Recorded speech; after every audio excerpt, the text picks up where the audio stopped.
आपण दृश्यांमध्ये बघतोय हाच तो ट्रक आहे। याच ट्रकने जवळपास 20 ते 25 वाहनांना धडक दिलेली आहे।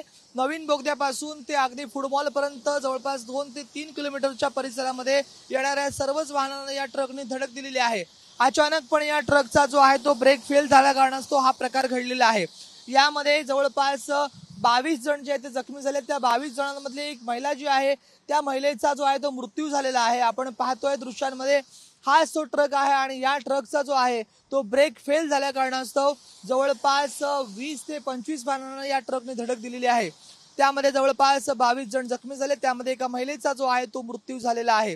अचानकपणे या ट्रकचा ब्रेक फेल झाला आणि त्यामुळे हा जो सगळा प्रकार जो आहे तो घडलेला आहे।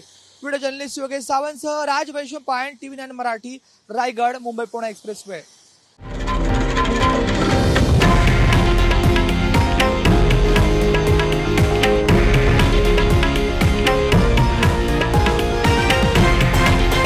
हे आहे देशातील नंबर 1 न्यूज नेटवर्क आणि आपण पाहत आहात TV9 मराठी, एकमेव।